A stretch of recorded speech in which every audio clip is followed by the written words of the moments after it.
The evidence would suggest that I am long overdue in washing the windows in my home.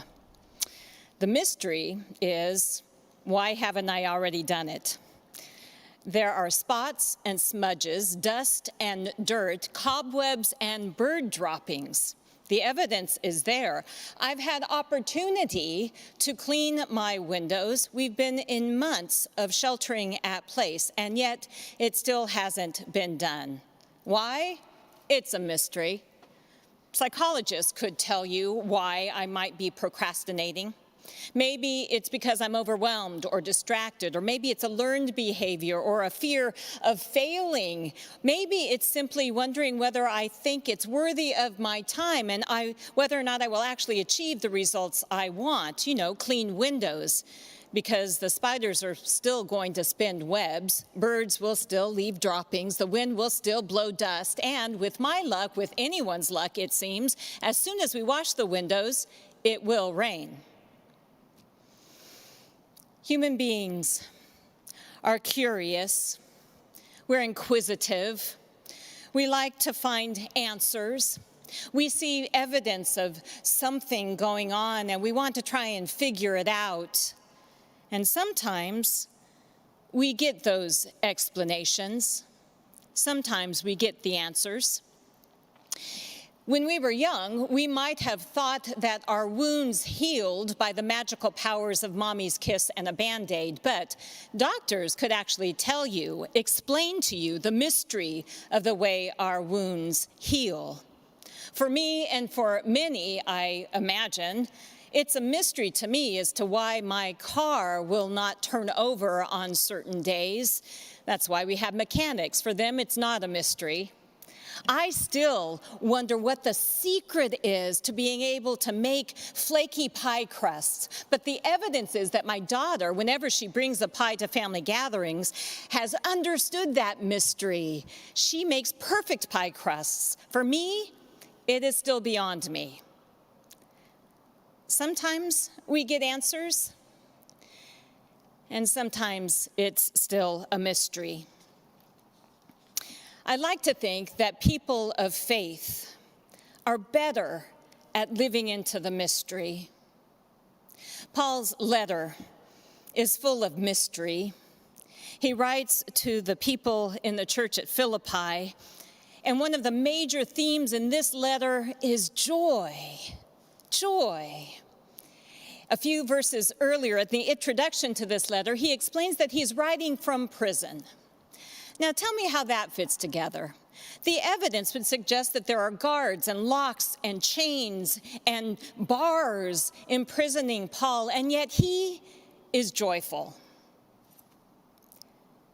Somehow, Paul has been able to reframe his experience of prison so that he can find joy even there. It is not an obstacle to his mission, but rather he understands even this hard circumstance to be a part of his mission.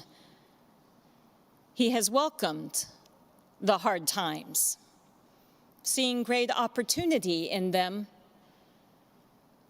Paul asked the Philippians to make his joy complete, and he gives them advice on how to do so. He says, be humble, be humble. Do not think of yourselves highly than you ought to. Think instead not of your interests, but of other people's interests. And Paul introduces what is considered to be some of the most ancient writings of all of the New Testament, this ancient creed that Reverend Hannah implied as part of the early church's worship liturgy. This hymn, if you will, is centered on the humility of Christ. The humility of Christ, who begins at the highest point of glory and honor and comes down to the lowest point of human shame, suffering, and death. It doesn't get any lower than the crucifixion. But as the ancient words of this creed continue, God then raised Jesus from that lowest point.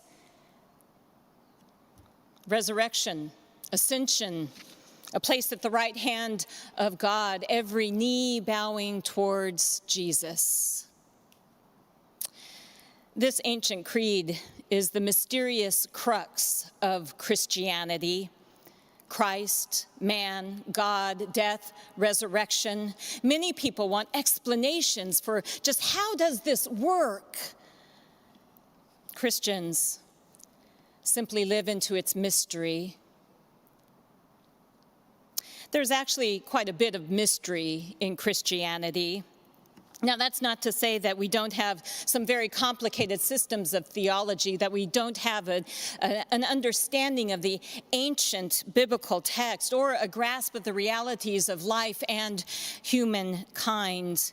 But still, at its core, there are things in Christianity that are hard to understand, hard to explain, like joy, or salvation, or grace, or sacrifice, or persistence, and courage, and forgiveness.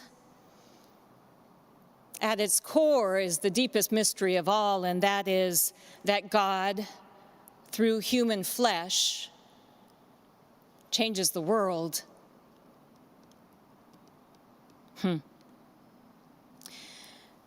There's a lot of mystery in our faith. Do you remember the Amish community in Nickel Pines, Pennsylvania in 2006? When a shooter came into the one-room schoolhouse and singled out 5 school girls, shot them execution style before turning on himself. That Amish community forgave that shooter. I don't know how you do that. And more than just the forgiveness, the parents and some others in the community, even the parents who lost their children, went to the funeral of the shooter, grieved along with his family, and they even contributed to a fund to help support the family.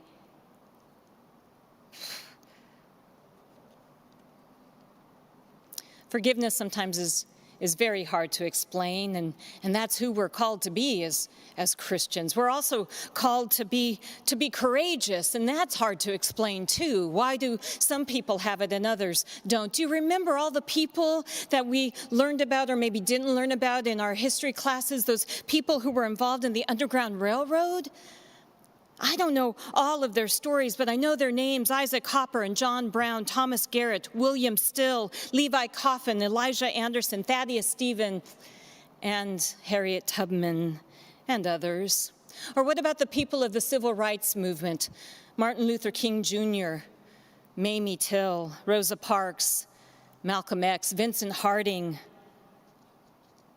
And there are people who are active now in this movement for change: Ibram Kendi, Alicia Garza, Ava DuVernay, Ijeoma Uolu. And then there are people who have forgiven me of my ignorance around this present situation: Michael, Terry, Jasper, Akila, Sheila. Do you remember the people who were individuals scattered all across the globe, who did whatever they could to save some of the Jewish men, women, and children who were headed to be killed in the Holocaust? There are so many names listed among the righteous of the nations. So many people doing just what they could. People like Oskar Schindler or Henrik Slavik, Pierre-Marie Benoit, Celia Lutz. Or Johann von Holst, who smuggled children in a basket on his bicycle to safety. He knew that for every child he could not take, they would surely be killed. He said, I saved 12, but later I wondered, why didn't I save 13? They did what they could. How they got the courage, I don't know. Or think about Freddie Overstegen, who was just 14 years old when she joined the Dutch resistance during World War II, the resistance of the Nazis. She, along with her sisters, joined the revolution because they watched their mother hide Jewish refugees. And she said she learned that if you help somebody, you have to make sacrifices for yourself. 14 years old. How did she do that? Do you remember Greta Thunberg, who at 16 stood before a gathering of leaders, of governments and businesses all across the globe at the United Nations Climate Action Summit? She was just 16 years old, and she stood there and she looked at each and every one of them and said, "How dare you?" How did she do that?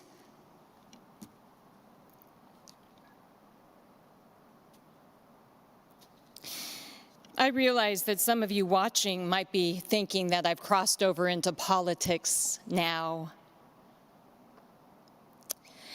And I have to confess that one of the biggest mysteries I find of our world today is how we as a nation have gotten to the point where we believe that simple moral imperatives, ethical responsibilities, and scientific information is political.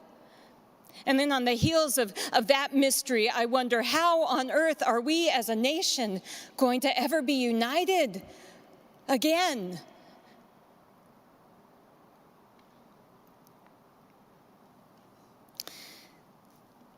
Paul says, "Make my joy complete. Make my joy complete." And to do so, he asks the people in Philippi to be humble so that they might be united, having the same mind as Christ.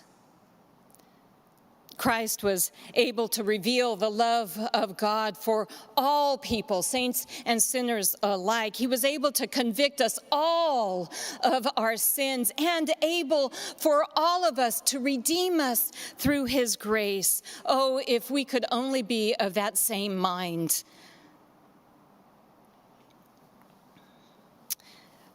We are living in hard times.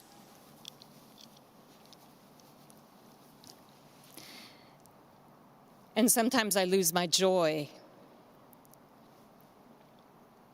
I don't think I'm alone.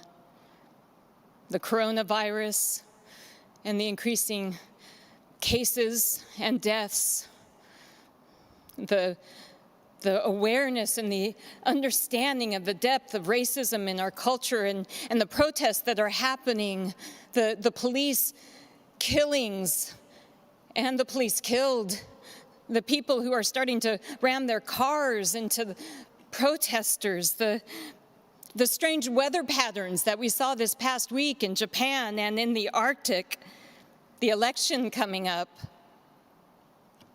This past week, I read an article about a social scientist who 10 years ago predicted that in 2020, we as a nation would experience civil unrest. They laughed at him. And here we are. He says, "I feel a little bit vindicated, but still I have to live through this." And he says, things could get worse if we don't address the root causes of the tension. Hard times, hard times. But I can imagine Paul saying, hard times? Hard times? This is the time when there are great opportunities to be people of faith. This is the time where we can be joy-filled. If we can take on the same mind of Christ, this is the opportunity that the church lives for, the opportunity to live into the mysteries of how God can work through us, the opportunity to step into with courage the mystery of how to act out of that courage, to step into the mystery of forgiveness on how we actually ask for it and offer it. This is our opportunity to stand firm in the love of Christ for all people, even as we stand beside those who are the least, the last, and the lost. And Paul would say there is reason to be joyful. There is reason to be joyful if we have faith.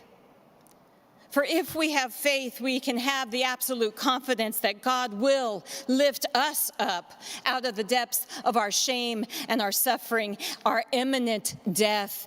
God will do this and save us. God has saved us before. The Amish community, the killer, his family,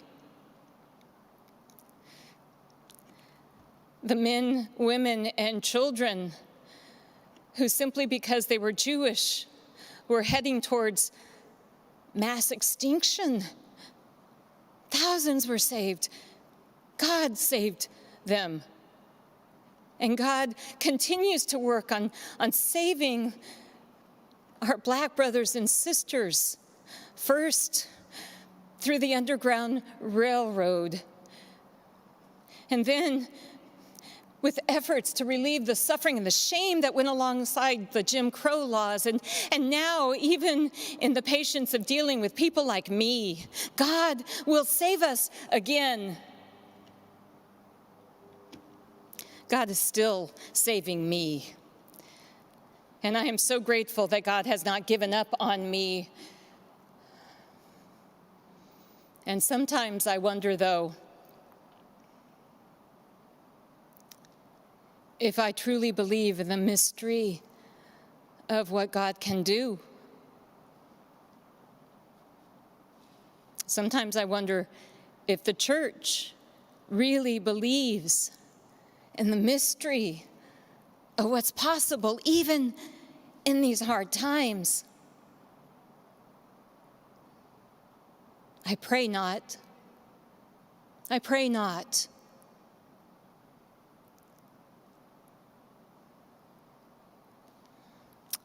I don't know. Maybe I'm just procrastinating. Maybe the church is. And if that's the case, it's time to do something for this time. God help us. God help us. Amen.